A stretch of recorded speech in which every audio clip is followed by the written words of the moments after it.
सत श्री अकाल जी सारिਆਂ ਨੂੰ welcome back to our channel Race Academy official. ਇਹ ਸਾਡਾ ਅੱਜ ਵੋਕੈਬ ਸੈਸ਼ਨ ਦਾ ਨੈਕਸਟ ਪਾਰਟ ਯਾਨੀ ਕਿ 10th ਪਾर्ट। ਇਸ ਤੋਂ ਪਹਿਲਾਂ ਅਸੀਂ 9 ਪਾर्ट ਆ ਜਿਹੜੇ ਆਲਰੇਡੀ ਅਪਲੋਡ ਕਰ ਦਿੱਤੇ ਨੇ ਤੇ ਮੈਨੂੰ ਉਮੀਦ ਹੈ ਕਿ ਤੁਸੀਂ ਇਸ ਸੈਸ਼ਨ ਨੂੰ ਇੰਜੋਏ ਵੀ ਕਰ ਰਹੇ ਹੋਵੋਗੇ। ठीक सो ਅੱਜ ਦਾ ਆਪਣਾ जो है 10th पार्ट है। तो ये वीडियो स्टार्ट करने तो पहला मैं थोड़ा कुछ इंपॉर्टेंट इन्फॉर्मेशन देनी चाहूँगी और इंपॉर्टेंट इन्फॉर्मेशन यही है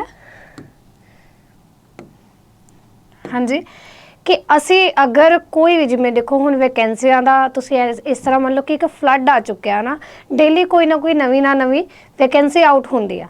सो अगर वैकेंसी आउट होंदी है तो सानू अपनी प्रैपरेशन भी बूस्ट करना पो ते उसनू बूस्ट करनी तुसीं अपनी रेस अकैडमी दी एप्लीकेशन डाउनलोड करनी है। उहदे उत्ते तुहानू नवे कोर्सेस मिलणगे जिस नाल तुहानू एक वधिया डिस्काउंट ऑफर दिता जा रहा अगर तुसी यह कोड फिल करते हो पिंकी 10। ਇਹਦੇ ਨਾਲ ਤੁਹਾਨੂੰ ਕਿਸੇ ਵੀ ਕੋਰਸ ਦੇ ਵਿੱਚ 10% ਐਕਸਟਰਾ ਡਿਸਕਾਊਂਟ ਮਿਲ ਜਾਏਗਾ ਜੋ ਵੀ ਕੋਰसेस ਐਪਲੀਕੇਸ਼ਨ ਤੇ ਅਵੇਲੇਬਲ ਨੇ। ਸੋ ਤੁਸੀਂ ਇੱਕ ਐਪਲੀਕੇਸ਼ਨ ਨੂੰ ਡਾਊਨਲੋਡ ਕਰਨਾ ਜਿਹਦਾ ਅਸੀਂ ਲਿੰਕ ਡਿਸਕ੍ਰਿਪਸ਼ਨ ਬਾਕਸ ਦੇ ਵਿੱਚ ਪਾਵਾਂਗੇ ਤੇ ਤੁਸੀਂ ਉੱਥੇ ਜਾ ਕੇ ਕੋਈ ਵੀ ਕੋਰਸ ਅਵੇਲ ਕਰ ਸਕਦੇ ਹੋ। ਸੋ ਇਹ ਸੀ ਅੱਜ ਦੀ ਇੰਪੋਰਟੈਂਟ ਇਨਫੋਰਮੇਸ਼ਨ। ਇਸ ਤੋਂ ਬਾਅਦ ਅੱਗੇ ਚੱਲਦੇ ਹਾਂ ਆਪਣੇ ਫਰਸਟ ਕੁਐਸਚਨ ਯਾਨੀ ਕਿ ਫਰਸਟ ਵਰਡ ਉੱਤੇ। मैनू उम्मीद है कि तुम सैशन में इंजॉय करते हो, थोनों इतों डेली कुछ ना कुछ नवी चीज़ा सीखने को मिलदियां ने। और मेरे मन के ये भी एक थॉट सी कि जिस तरह की ग्रैमर पोर्शन है ना कि वह भी बहुत ही इंपॉर्टेंट होंदा अपने पेपर के लिए। तो वो जिमें छोटिया छोटिया ट्रिक या जो कह लो भी पेपर के जनरली जो चीज़ा देखिया जांदियां ने वो भी आप ना थोड़े बहुते क्वेश्चन इत्थे डिस्कस कर लिया करें। क्वेश्चन नहीं कि मान लो कि जिस तरह कई बच्चों को कई चीज़ों में डिफरेंशिएट नहीं करना आंदा, ਅਸੀਂ ਉਹ ਚੀਜ਼ਾਂ ਇੱਥੇ ਡੇਲੀ ਲੈ ਕੇ ਆਵਾਂਗੇ। ਔਰ ਅਗਰ ਤੁਹਾਨੂੰ ਮੈਂ ਲਾਸਟ ਵੀਡੀਓ ਦੇ ਵਿੱਚ ਪੁੱਛਿਆ ਸੀ ਕਿ ਤੁਹਾਡਾ ਅਗਰ ਰਿਸਪੌਂਡ ਰਿਹਾ ਕਿ ਤੁਹਾਡੇ ਲਈ important most important one word substitutions and idiom phrases ਜੋ ਹੁਣ ਤੱਕ ਦੇ ਜਿੰਨੇ ਵੀ ਐਗਜ਼ਾਮ ਹੋਏ ਨੇ ਉਹਨਾਂ ਵਿੱਚ ਆਏ ਹੋਏ ਨੇ ਉਹਨਾਂ ਦਾ ਤੁਹਾਨੂੰ ਇੱਕ ਡੀਪਲੀ ਐਨਾਲਿਸਿਸ ਕਰਕੇ ਦੇਵਾਂਗੇ। ਅਗਰ ਤੁਸੀਂ ਇੰਟਰਸਟਿਡ ਹੋ ਤਾਂ ਕਮੈਂਟ ਬਾਕਸ ਦੇ ਵਿੱਚ ਜ਼ਰੂਰ ਲਿਖਣਾ। ਸੋ ਤੁਹਾਡੇ ਲਈ ਉਹ ਇੱਕ ਬਹੁਤ ਹੀ ਇੱਕ ਕਹਿ ਲਓ ਵੀ ਇੱਕ ਬਹੁਤ ਹੀ ਵਧੀਆ ਜਿਵੇਂ ਕਹਿੰਦੇ ਰੈਮੇਡੀ ਪ੍ਰੂਵ ਹੋਊਗੀ। ਸੋ ਆਪਣੇ ਫਰਸਟ ਕੁਐਸਚਨ ਤੇ ਮੂਵ ਕਰਦੇ ਹਾਂ। ਅੱਜ ਦਾ ਫਰਸਟ ਕੁਐਸਚਨ ਹੈ ਦੈਟ ਇਜ਼ ਸਕੇਮਿਸ਼। ਸਕੇਮਿਸ਼ ਹੁੰਦਾ ਛੋਟੇ ਮੋਟੇ ਝਗੜੇ ਜਿੱਦਾਂ ਕਿ ਹੁਣ ਆਪਣੇ ਭਰਾ ਭੈਣ ਦੇ ਵਿੱਚ ਝਗੜੇ ਹੁੰਦੇ ਨੇ ਹੈ ਨਾ, ਤਾਂ ਹਸਬੈਂਡ ਵਾਈਫ ਦੇ ਵਿੱਚ ਝਗੜੇ ਹੁੰਦੇ ਨੇ ਉਹਨੂੰ ਕਹਿੰਦਾ ਲੜਾਈ ਝਗੜਾ ਸ਼ਾਰਟ ਆਰਗੂਮੈਂਟ। ਇਹਦੇ ਲਈ ਹੋਰ ਕਿਹੜੇ ਕਿਹੜੇ ਵਰਡ ਯੂਜ਼ ਕਰਦੇ ਆ ਇਸ ਤੋਂ ਬਿਨਾਂ। अच्छा जिस तरह आप पिछली वीडियो के विच देखा सी कि वाइट मार्कर आप सिनोनिम के लिए यूज़ करांगे और रैड मार्कर एंटोनिम के लिए। Red is a signal for हाँ जी पता ही हो तुहानूं काहदे लई सिग्नल हुंदा रैड। देखो सिनोनिम देखो ये कॉन्फ्लिक्ट भी वर्ड आ सकदा। एक अपनी नोटबुक लगा लो जिहदे उत्ते तुसीं ये वर्ड डेली लिखने हैं। ठीक है, अगर नोटबुक नहीं लगाई तो तुसीं स्क्रीनशॉट भी लै सकदे हो। तो मैं थोड़ा साइड ते हो जाया करूँ। कॉन्फ्लिक्ट लड़ाई झगड़ा होना। होर क्वेरल इत्थे लिखिया होया इस तो बिना होर की हो सकता। लड़ाई झगड़े नूं आपां किस तरह एक मिनट हाँ जी ओके फाइट ये तो असीं कहने स्ट्राइफ स्ट्राइफ भी कह सकते। रैंगल्स ठीक ਇਹ ਉਹ वर्ड ने जो कादे लिए यूज़ होए ने लड़ाई झगड़े के लिए है ना। तो हुण आपां इधर जो लिखा हुआ वो चैक करते। आर्ग्यूमेंट सारिਆਂ ਨੂੰ पता, क्वेरल स्क्रिबल। अच्छा ये वर्ड बहुत इंपॉर्टेंट है। देखो मैं पहला ही सारे चुनवे वर्ड लैके आनी हाँ कि देखो ये नहीं देखो पेपर नूं क्रैक करने के लिए एक सही स्ट्रैटजी होना बहुत जरूरी है।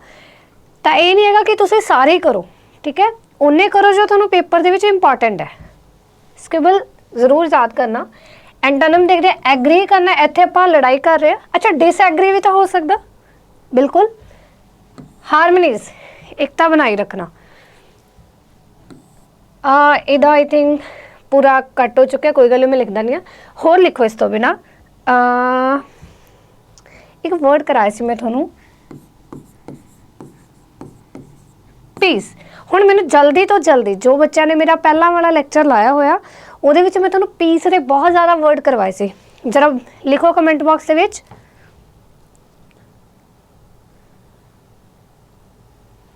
हाँ जी, मैं लिख दिंदी हाँ काम, ये तो सारिਆਂ ਨੂੰ पता। ससिंक्ट नहीं एसोइज,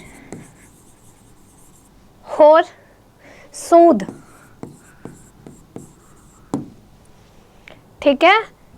एक बहुत ही इंपॉर्टेंट वर्ड दैट इज पैसीफाइड, जिन्हों कि पेपर दे विच तां बहुत ही ज़्यादा देखा जाता, ठीक है। ये वाला भी कर दें, इत्थे कर दा या अलग दो, इत्थे लिख दें, फिर इत्थे इत्थे भी लिख दें, चलो इत्थे भी हो जाओ।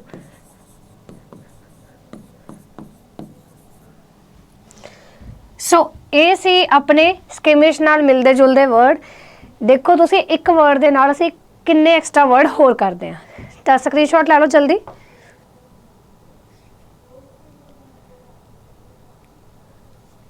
हाँ जी, next word protracted. I think ये वर्ड मैं पहला भी डिस्कस किया, इंपॉर्टेंट है तो दोबारा लैके आई हाँ। प्रोट्रैक्टेड का मतलब ना प्रोलॉन्ग करना है, किसी चीज़ को लेंदी करना। वर्ड लिख दिया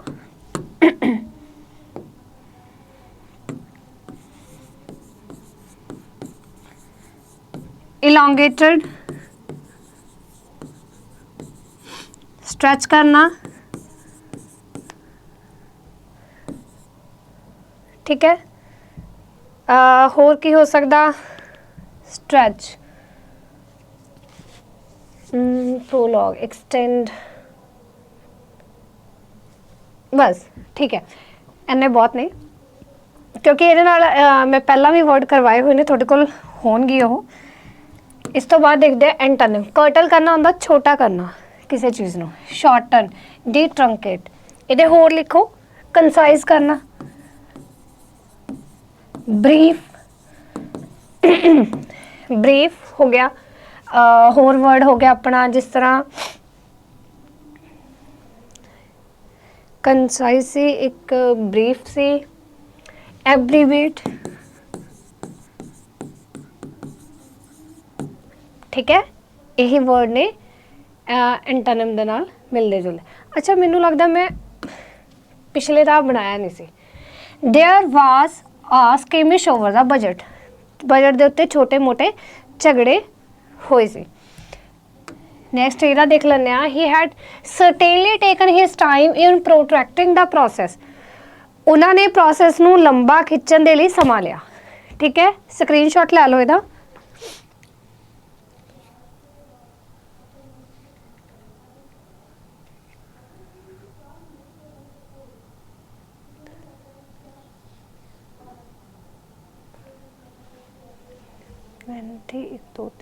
ओह, स्पेलिंग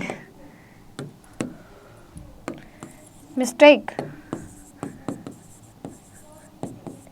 टी ही भुल गए सी ना, आप टी खा गए। चलो नेक्स्ट थ्रोंगिंग। थ्रोंगिंग का जो मीनिंग होंदा ना, एक वर्ब है देखो फ्लॉक, फ्लॉक और be present in great number. Flock देखो भीड़ नूं कह दिंदे, रश नूं।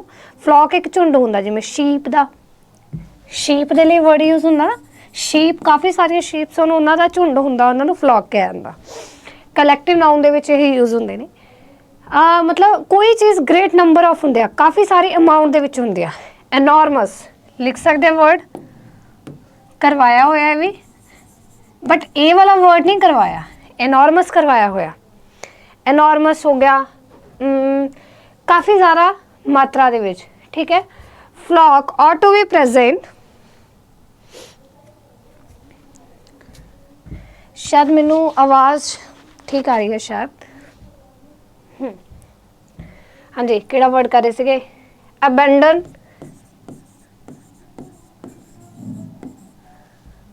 ठीक। ग्रेट अमाउंट,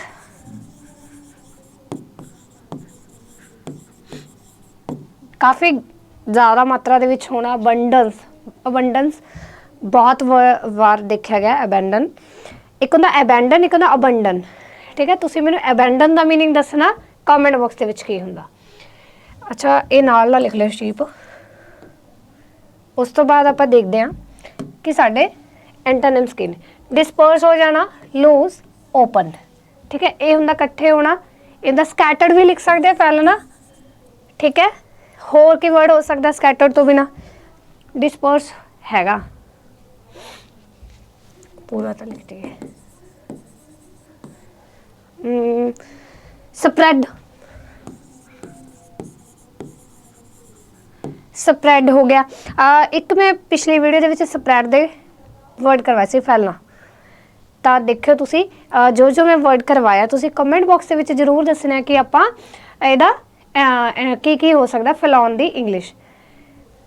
देखो सेंटेंस देखो, tourist throng to the picturesque village, picturesque हुंदा यूनीक कह सकते हैं, या स्ट्रेंज, काफ़ी सारे टूरिस्ट देखण आए एक पिक्चरस यानी कि यूनीक विलेज नूं उन्हां दी कह लो बहुत ज़्यादा amount, great number of the sense they which use हुंदा।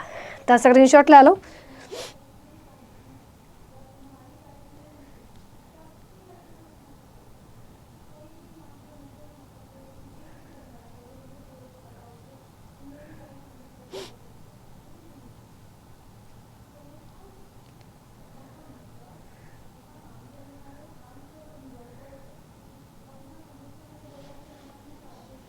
उदा तो जे ये आप होर भी वर्ड काफ़ी रिलेट करने हो ना कर सकते हैं। ये ना बहुत ज़्यादा घाटे नूं की कहंदे हुंदे, एक इकोनमी दे विच डेफिसिट, घाटा, ठीक है। खाली भी कह सकते हैं, वैकेंट, वाइड, किन्ने मर्जी लिखी चलो। मैं तो बस थोनों ना सिर्फ एक इंपॉर्टेंट वर्ड होंगे जिहड़े कि आपां नूं अपनी नॉलेज दे विच नहीं होंदे, ये वाले वर्ड वो लिखवाने। तो जिन्ने मर्जी लिख लो ये वर्ड, है ना।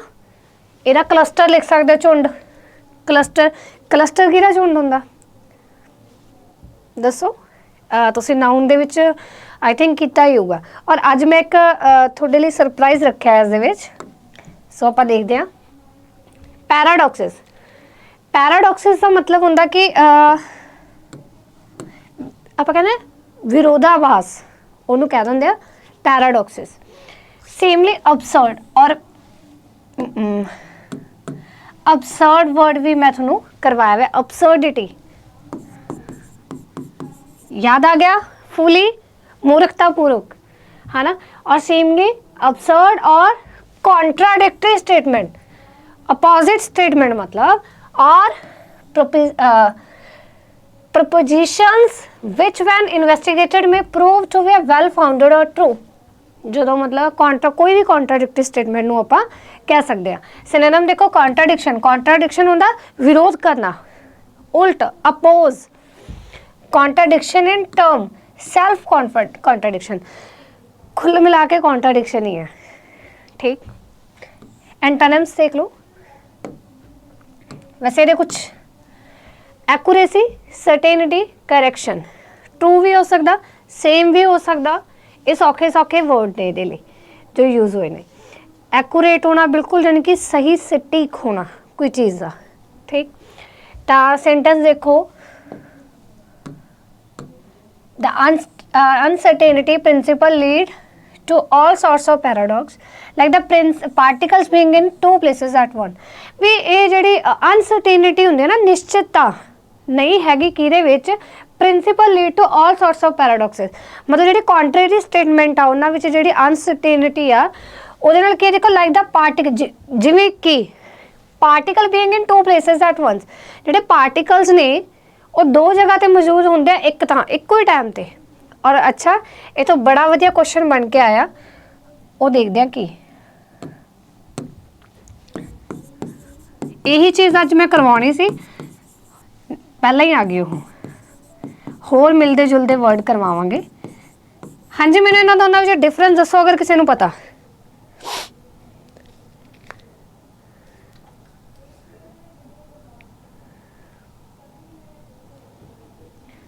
हाँ जी दसो।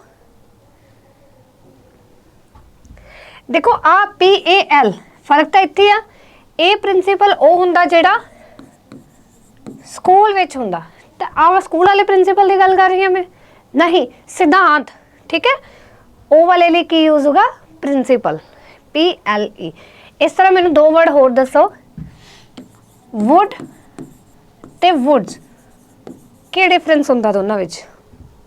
Would and woods.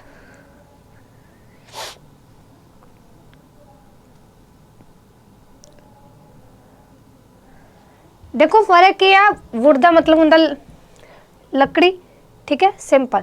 ਇਹਦਾ मतलब होंदा फॉरेस्ट। यही थोड़े लिए सरप्राइज सीगा जो मैं रखा सी, मैं विच रखा सी, स्टार्टिंग ते नहीं रखा, कि थोड़ा थोड़ा इंटरस्ट क्रिएट होवे। जो चीज़ मैं तुहानूं ये दसी है, ये वाली एरर आपां नूं आउंदी है नाउन दे विच, बहुत बार पूछी जाती है, पर उत्थे देखण नूं ना सानूं ये चीज़ अपने माइंड दे विच स्ट्राइक ही नहीं करती कि इहो जी भी एरर हो सकती है। जिस तरह आयरन साडे लिए तां एस ते ES बस उदा ही आ, जिथे मर्जी ला दो, बट नहीं, एक एस ते लगाउण नाल ते कट्टण नाल मीनिंग डिफरेंट बन जाता। आयरन ते आयरन से विच की फर्क है? ये आयरन था जिदा लोहा हो गया, उन्होंने कह देंगे कि मैटल है, ठीक है।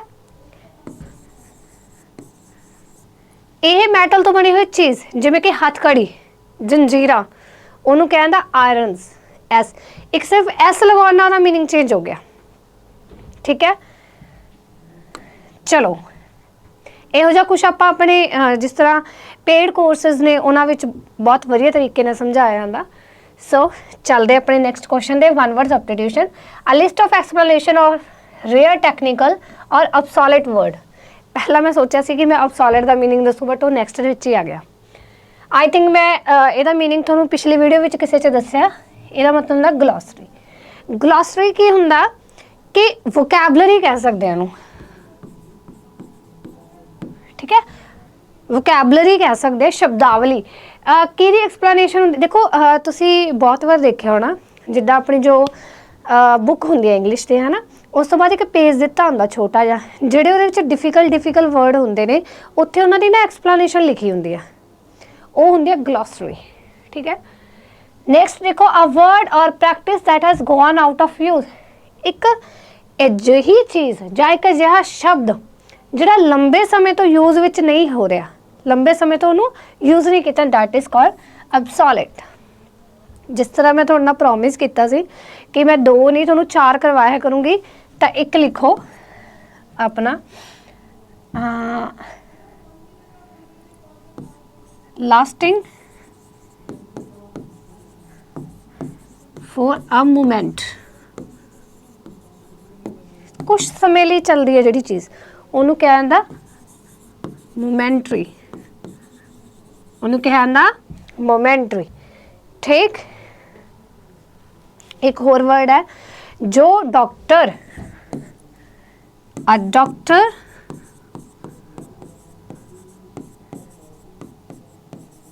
टेक केयर ऑफ चिल्ड्रन, जो बच्चों नूं देखदा होवे। अच्छा, एवें दे वर्ड यूज़ करना साडा थोड़ा स्टैंडर्ड लिविंग स्टैंडर्ड भी इंप्रूव होया लगता। जिस तरह आप कई बार आप घरे कहने भी आप बच्चों वाले डॉक्टर कोल चलने, आप दिल के डॉक्टर कोल चलने, ओदी बजाय जिसे कोई एक इंग्लिश का वर्ड यूज़ करिए तो कितना इंप्रैसिव लगूगा, है ना वो चीज़, तो उन्होंने कहते पेडाइट्रिशियन। जो बच्चों का डॉक्टर होंदा उन्हें पेडाइट्रिशियन कहा जाता। इस तरह जिमें हार्ट वाले नूं की कहा जाता, तुसीं मैनूं कमेंट बॉक्स दे दस्सिओ, ठीक। मैं तुहानूं एक वीडियो लैके आवांगे जिहदे विच आपां सब तरह के डॉक्टर डिस्कस करांगे, ठीक। एक शॉर्ट वीडियो लै आवांगे। मिसस्पेल्ट वर्ड देखो मेटिकुलस, बेशक आंसर इत्थे हाईलाइट ने, पर आंसर ना सानू मतलब नहीं होना चाहिए।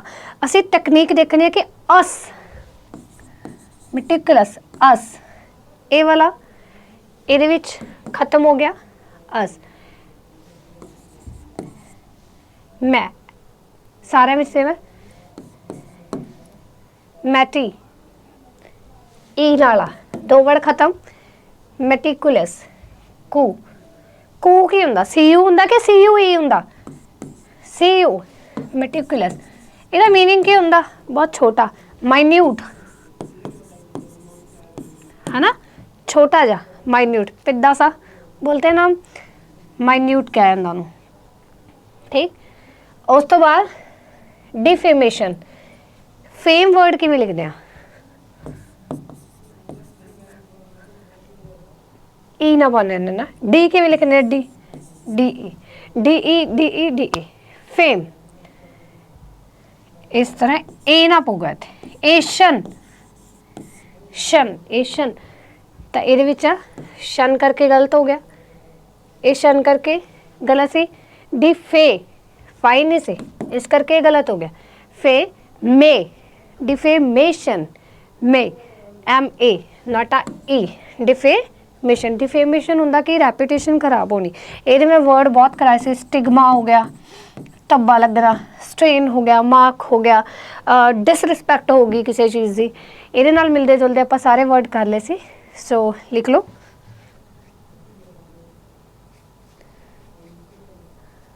इंसल्ट हो गया। होर अच्छा, मैंने एक वर्ड याद आया, मेटिकुलस का, सटल। बहुत बार पेपर च पूछा गया, बहुत इंपॉर्टेंट वर्ड आ सटल। इनू सबटल नहीं बोलते, सटल बोलिया जाता। ठीक, नेक्स्ट देखो, axe to grind, very very important word. ठीक है, एक्स टू ग्राइंड होंदा कि आपदे सैल्फिश दे लिए जो कोई आप काम करते हैं। ठीक है, देखो, if you have an axe to grind with someone और about something, you have to grievances, resentment and you want to get revenge or sort it out। कहना मतलब जो थोनू किसी बंदे ना ग्रीवांसेस ने, थोनू शिकायत है। रिसेंटमेंट भी इंपॉर्टेंट है, सिनोनिम ने दोनों ही। ठीक है, रिसेंटमेंट भी होंदा तुसी किसी नू थोड़े ओदे लिए जो ग्रीवांसेस है, ठीक है, शिकायतां ने तुहानू ओदे नाल, तां तुसी की है, जां तो रिवेंज लैंदे हो ओनू कड्ढण दे लई। मतलब पंजाबी च नहीं कहंदे अपना स्वार्थ देखना, स्वार्थी, एक तरह स्वार्थी कहना x to grind. Screenshot La low.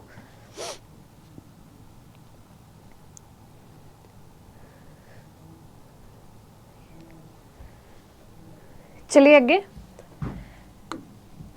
Next, बाक इज वर्स दैन वनस वाइफ। देखो कई बार कई लोग सानू देखण नूं बहुत ज़्यादा खड़ूस लगते हैं, बट एक्चुअल दे विच खड़ूस नहीं होंदे। उन्होंने नेचर कुछ होर तरह का। देखो जो चीज़ दिख रही जिमें हैगी आ, जरूरी नहीं कि उदा नहीं ही होवे। बस ਇਹਦਾ मीनिंग ये है। Someone who bark is worse than their bite may well get angry and shout and doesn't take action। ਉਹ ਸੁਣਿਆ ਤੁਸੀਂ, ਬੋਲਣ ਵਾਲੇ ਜੋ ਬੱਦਲ ਗਰਜਦੇ ਨੇ ਉਹ ਵਰਦੇ ਨਹੀਂ, ਇਹ ਚੀਜ਼ ਹੈ ਇਹਦਾ मतलब। ਇਹਨੂੰ ਇੰਗਲਿਸ਼ 'ਚ ਐਵੇਂ ਕਵਾਂਗੇ। ठीक, सो ਇਹਦੇ ਨਾਲ ਮਿਲਦੀ ਜੁਲਦੀ ਇੱਕ एग्जाम्पल है। और इस तो बिना मेरा जो दो मैं थोड़े लिए एक होर लैके आई हाँ, मैं सोचा भी चलो ये पार्शियलिटी क्यों करनी। एक लिखो, an apple of eye, apple of one's eye. ठीक, ਇਹਦਾ मतलब ਹੁੰਦਾ ਅੱਖਾਂ ਦਾ ਤਾਰਾ, ਵੈਰੀ ਡੀਅਰ। ਇਹਦਾ मतलब ਕੀ ਹੁੰਦਾ? Very dear. कोई चीज़ सानू बहुत प्यारी, जिवें बच्चे, ठीक है, आपां नूं प्यारे हुंदे ने, जां कोई भी जो साडे अखां दा तारा। देखो जिवें अपने अखां दे विच जिहड़ी मेन कंसनट्रेशन हुंदी है प्यूपल दे विच हुंदी आ, उहदा साइज़ थोड़ा बड़ा हुंदा, उहनूं एज अ एप्पल ही खाण वाला एप्पल नहीं हैगा। ठीक है, ये ईडियम है। तो इस तो बिना एक आपां ईडियम फ्रेज होर लिखदे आ,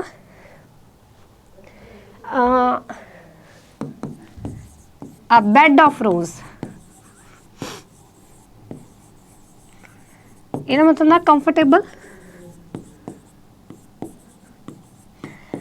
कोई चीज़ कंफर्टेबली हो जाए चलो, है ना, वैरी ईजी।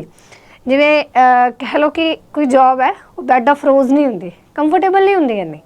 ठीक है, एवं कह सकते, बट ऐ जा कुछ नहीं होंदा। जस्ट आप कह सकते बैड ऑफ रोजेज का मतलब फुल्लां दी तह बिछी होनी, वो मतलब नहीं है, ਇਹਦਾ कंफर्टेबल होंदा ਇਹਦਾ मीनिंग। सो ये से अज अपने 10 वर्ड। ठीक है, सो उम्मीद करते हैं कि ਤੁਹਾਨੂੰ ਸਾਰਿਆਂ ਨੂੰ ਇਹ ਵੀਡੀਓ ਵਧੀਆ ਲੱਗੀ ਹੋਊਗੀ ਤੇ ਤੁਹਾਨੂੰ ਨਵੇਂ ਐਵੇਂ ਦੇ ਸੈਸ਼ਨ ਅਸੀਂ ਮਿਲਦੇ ਰਹਾਂਗੇ। ਇੱਕ ਤਾਂ ਤੁਸੀਂ ਚੈਨਲ ਨੂੰ ਜ਼ਰੂਰ ਸਬਸਕ੍ਰਾਈਬ ਕਰਨਾ और बैल आइकन ਨੂੰ ਜ਼ਰੂਰ दबना, ताकि ਤੁਹਾਨੂੰ ਆਉਣ ਵਾਲੀ जो वीडियो ਉਹਦੀ नोटिफिकेशन ਪਹਿਲਾਂ ਹੀ मिल जाए। ठीक है, so stay tuned and all the best, bye bye, take care.